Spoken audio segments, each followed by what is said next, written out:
विगत दिनों दुर्भाग्य से संभाग में, जिले में कानून व्यवस्था की स्थिति एकदम चरमराई सी दिख रही है। कुछ दिन पहले सूरजपुर जिले में जानकारी मिली कि एक परिवार, अल्पसंख्यक परिवार, ईसाई परिवार थे, उनके घर में एक दल के लोग घुस के मारपीट करते हैं और जिनसे मारपीट होती है उनको जेल में बंद किया जाता है।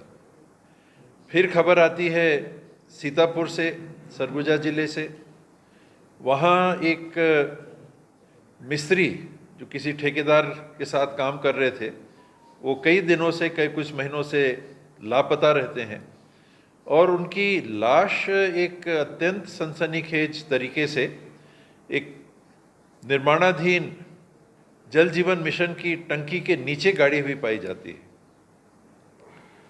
उस जघन्य कांड के कुछ दिन ही बीतते हैं तो सरगुजा जिले के ही बतौली लुंड्रा विकासखंड में, जहां भूसे का काम के लिए हॉपर बनाया गया था, उसमें कोयला लाद के फैक्ट्री में काम लिया जा रहा था। वो हॉपर स्वाभाविक है कि अगर भूसे के वजन को लेने के हिसाब से बनाया गया था और कोयला का इस्तेमाल उसमें हो रहा था, तो हादसा होना ही था। वो हॉपर टूटता है, गिरता है, 4 लोगों की मृत्यु होती है। और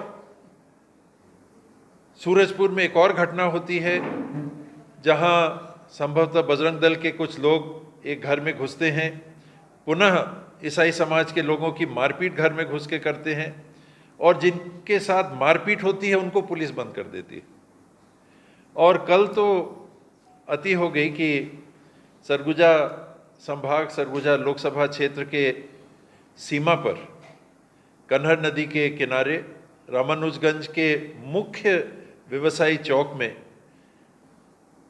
मुझे बताया गया कि पुलिस थाने से 50 गज की दूरी पर नकाबपोश आते हैं और एक जेवरात के दुकान में प्रवेश करते हैं और बंदूक की नोक पे 6 से 8 करोड़ रुपए की लूट करते हैं। और ये व्यक्ति कौन है? भारतीय जनता पार्टी के पार्षद। जो मुख्य मार्ग है, आप लोग सब जानते हैं कि कन्हर नदी पे एक जो ब्रिज बना हुआ है, उससे होके मार्ग जाता है। अनेकों विभाग के बैरियर वहां पर लगे हुए हैं और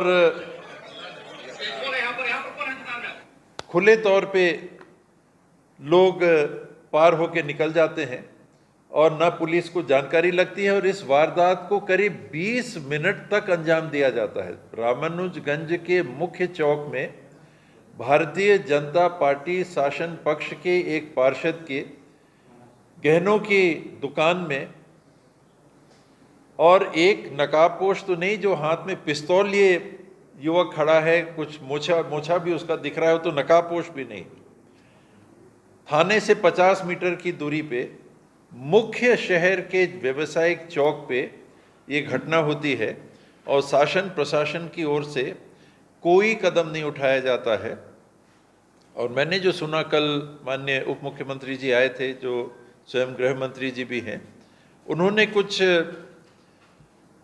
मुझे लगा कि बहुत ही दुर्भाग्यपूर्ण एक बयान दिया कि पुलिस अब कुछ कर रही है, यानी अब जाग रही है। यार कैसे ऐसा कहा जा सकता है?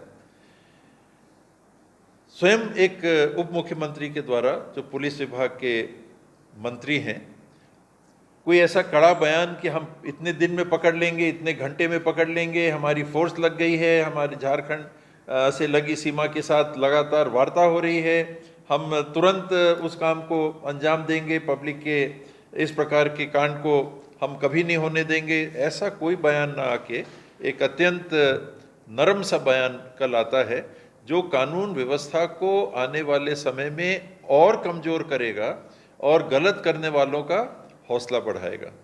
तो ये अत्यंत चिंताजनक परिस्थितियों में आज एक आपात सी स्थिति मुझे लगी कि सरगुजा क्षेत्र में हमने ऐसा होते नहीं के बराबर देखा है। आज सरकार क्या बदली, व्यवस्था क्या बदली, निरंकुश सा ये प्रशासन, निरंकुश सा ये शासन, कौन क्या कर रहा है, किसकी क्या जवाबदेही है, महसूस नहीं हो रहा, पूरे प्रदेश में महसूस नहीं हो रहा। और यही प्रमुखतम कारण है कि इस प्रकार के घटनाओं को बेखौफ लोग कर रहे हैं, क्योंकि उनको लगता है कि यहाँ तो कोई नियंत्रण है ही नहीं। कौन नियंत्रण करता है, किनके हाथ में शासन की जवाबदारियां हैं, जो लोगों को महसूस हो रही है कि हाँ ये लोग काम कर रहे हैं। और ये अत्यंत दुर्भाग्यपूर्ण स्थिति को तत्काल दूर करने की आवश्यकता छत्तीसगढ़ के हित में, सरगुजा के हित में।